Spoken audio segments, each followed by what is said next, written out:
क्या वह स्वभाव पहला सरकार अब नहीं है, क्या वह स्वभाव पहला सरकार अब नहीं है। हम दीनों के वास्ते क्या दरबार अब नहीं है, दीनों के वास्ते क्या दरबार अब नहीं है। शांत मत रहिएगा, सब लोग मेरे साथ गाइएगा। ठाकुर जी से शिकायत करनी है। हम 3-3 बार गोमती जी में, गोदावरी जी में स्नान कर रहे हैं, 4-4 घंटा बैठ के साधना कर रहे हैं। पहले तो आप बड़े दयालु थे ठाकुर जी, इतना कोई कर ले तो आप उससे मिलने आ जाते, तो हमसे मिलने क्यों नहीं आ रहे हो? शिकायत करो ठाकुर जी से। क्या वह स्वभाव पहला सरकार अब नहीं है, क्या वह स्वभाव पहला सरकार अब नहीं है।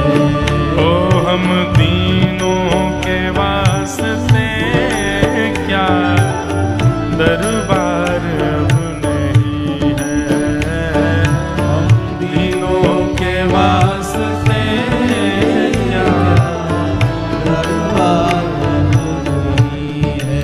ओ क्या वह स्वभाव पहला सरकार अब नहीं है, क्या वह स्वभाव पहला सरकार अब नहीं है। बिंदु जी कहते हैं, या तो दयालु मेरी दृढ़ दीनता नहीं है, या तो दयालु मेरी या तो मेरी दीनता में कोई कमी है, दीनता नहीं है। या तो दयालु मेरी दृढ़ दीनता नहीं है, या तो दयालु मेरी दृढ़ दीनता नहीं है। अब यहाँ श्री बिंदु जी महाराज कह रहे हैं, बोले ठाकुर जी निश्चित ही मेरी दीनता में कोई कमी है, इसीलिए आपका स्वभाव मुझे ऐसा लग रहा होगा। लेकिन तुरंत ही अपनी बुद्धि बदल करके कहते हैं, ऐसा भी तो हो सकता है कि मेरी दीनता तो बढ़िया है, लेकिन आपको दीनों की जरूरत ही नहीं है आजकल, आप पैसा वाले ज्यादा हो गए हो। या दीनों की तुम्हें ये दरकार अब नहीं है, या दीनों की तुम्हें ये दरकार भाव भाव से, क्या वह स्वभाव पहला सरकार अब नहीं है, क्या वह स्वभाव पहला सरकार। अच्छा, मुझे ऐसे भक्त महाराज जी बड़े बढ़िया लगते हैं, जो ठाकुर जी से जबरदस्ती जिद कर कर आकर के लड़ते लड़ते प्रेम कर लेते हैं। केवट वो कह रहा, बोले आप जिसको छू देते हो वो नारी बन जाता है, मेरी इकलौती नाव है, इसी से मेरा घर परिवार चलता है, कहीं आपने ऐसे छू दी तो पहले धोऊंगा आपके चरण। कठौती में चरण रख के धो लिए, ठाकुर जी का कठौता हिलने लगा तो बोले हाथ रख दो मेरे सिर पर, गिर गिरा जाओगे, राजकुमार नहीं हो, वनवासी हो गए हो आप। ठाकुर जी ने दोनों चरण रख लिए। लक्ष्मण जी और सीता जी देखते रह गए। जिन चरणों के स्पर्श के लिए देवता भी लालायित रहते हैं, उन चरणों को जबरदस्ती जिद करके कटौते में रखवा लेता है। और अपने वरदहस्त, जिन वरदहस्त के लिए लक्ष्मी सदा चरण दबाती है कि ये वरदहस्त मेरे सिर को प्राप्त हो जाएं, दोनों वरदहस्त अपने सिर पर रखवा लेता है जबरदस्ती।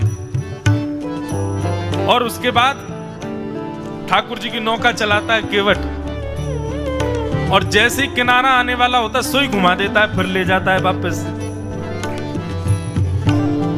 चलाते चलाते बीच में भंवर में घुमाता रहता है। एक बार ले गया, अब फिर वापस कर लाया। लक्ष्मण जी बोले जी क्या कर रहे हो भाई साहब आप? बोले नौका किसकी? बोले तुम्हारी। ये स्थान किसका? बोले तुम्हारा। तो बोले इच्छा भी मेरी चलेगी, अभी मेरा मन नहीं पल्ली पाल ले जाने का, अभी घूमते रहो बीच में ही। इतने में लक्ष्मण जी बोले, सीता जी बोले, तब तक तो बेचारा कुछ नहीं बोला। वो इंतजार कर रहा था ये राम जी बोले। राम जी बोले भैया अब बहुत देर हो गई, पार कर दो हमको। केवट कहता है इतने में ही थक गए, और आप जो हम लोगों को 84 लाख में नचाते रहते हो हैं, कभी छपकली बना देते हो, कभी चेंटी बना देते हो, कभी कुकर बना देते हो, कभी सुकर बना देते हो, कभी कुछ। ये 84 लाख यूपी समुद्र में इतना हमको नचाते हो, हम 84 लाख बार इधर उधर करते, हम तो थकते नहीं, 4 बार में थक गए, अभी और घूमो।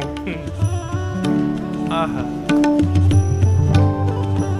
ऐसी भक्ति बंधुओं, ये पता है भक्ति की ये भी एक स्थिति है, ये भी चरम स्थिति में जाकर के आती है कि आप ठाकुर जी से ऐंठ रहोगे। हमारे वृंदावन में कहते हैं हम श्री राधे जू के बल अभिमानी। हमको अभिमान है किसका? बोले श्री किशोरी जी का वरद हस्ते हमारे ऊपर। हम श्री राधे जू के बल अभिमानी, टेढ़े रहत मोहन रसियासों, बोलत अटपटी वाणी। ठाकुर जी से सीधे मुंह बात नहीं करते हम लोग। बोले क्यों? काय बात के अभिमान में भैया? बोले किशोरी जी को हाथ है हमारे ऊपर, हमारे माई श्यामा जू को राज।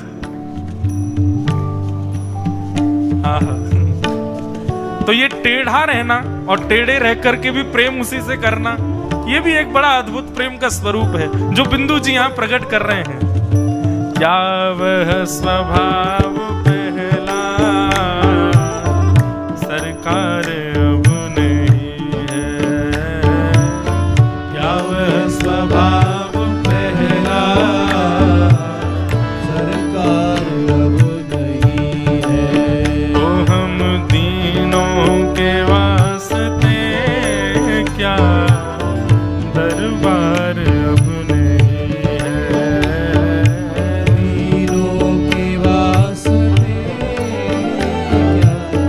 दरबार अब नहीं। बोलो द्वारिकाधीश की।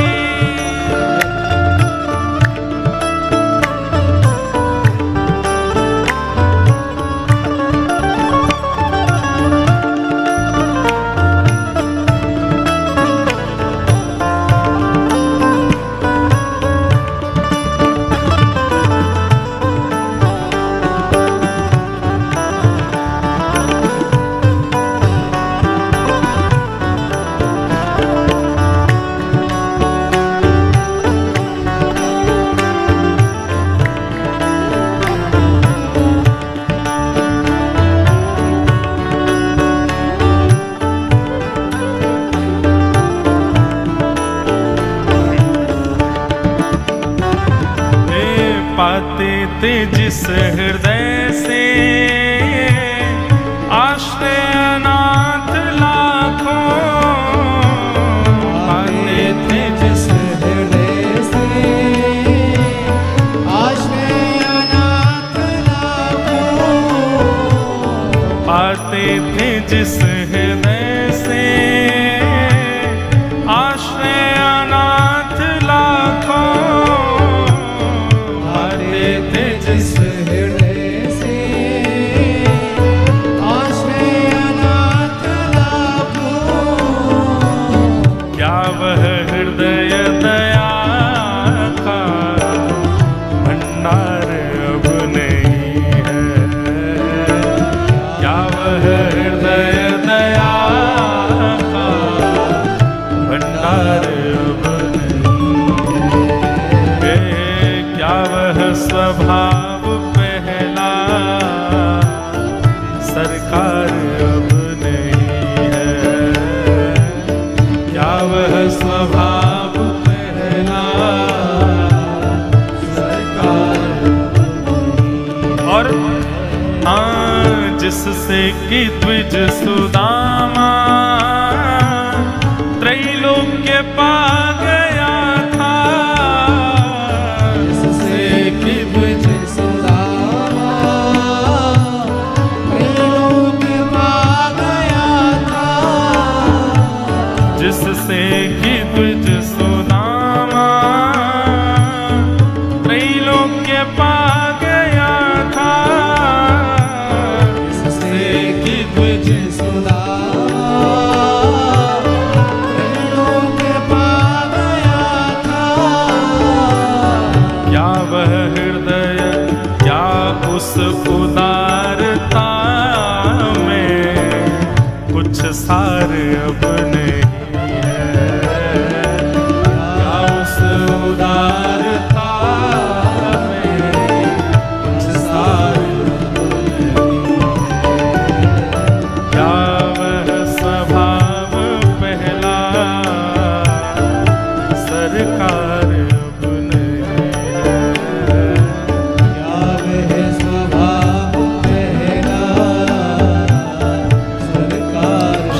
द्रौपदी में श्री बिंदु जी महाराज कहते हैं, हे दौड़े थे द्वारिका से जिस पर अधीन होके, दौड़े थे द्वारिका से जिस पर अधीन होके।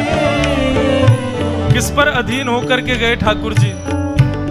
हे कृष्ण द्वारिका वास देव देव जगतपते, कौरवं प्रतिभूतं वा किम न पश्यसि केशव। जब भरी सभा में द्रौपदी का चीरहरण हो रहा था, द्रौपदी ने पहले विचार किया कि मैं पंचपतियों की पत्नी हूं, ये मेरी रक्षा करेंगे। पांचों नहीं उठ करके आए, तब विचार किया भीष्म पितामह कृपाचार्य द्रोणाचार्य ये सब मेरी रक्षा करेंगे। कोई उठ करके नहीं आया।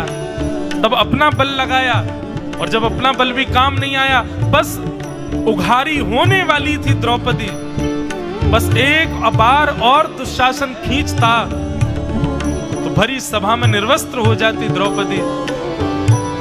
उस अंतिम क्षण में, एक क्षण में अपनी दोनों भुजा उठा करके द्रौपदी कहती है, हे द्वारिकाधीश कहां हैं आप? ये कौरव मेरे ऊपर इतना बड़ा अत्याचार कर रहे हैं, आपको दिख नहीं रहा ठाकुर जी? किम न पश्यसि केशव। बस इतना कहा ही था, वसन रूप भय श्याम। नारी बिच सारी है कि सारी बिच नारी है कि नारी है कि सारी है कि सारी है कि नारी है। खींचते खींचते दुशासन की भुजा थकित भई, निर्वस्त्र नहीं कर पाया द्रौपदी को। आज बिंदु जी महाराज कह रहे हैं, दौड़े थे द्वारिका से जिस पर अधीन होके, दौड़े थे द्वारिका से जिस पर अधीन होके। दौड़े थे द्वारिका से जिस पर अधीन होके, दौड़े थे द्वारिका से जिस पर अधीन होके। किस पर अधीन? उस अश्रु बिंदु से भी क्या प्यार अब नहीं है। उस अश्रु बिंदु, द्रौपदी के नेत्रों के अश्रु बिंदुओं ने आपको दौड़ा दिया था प्रभु।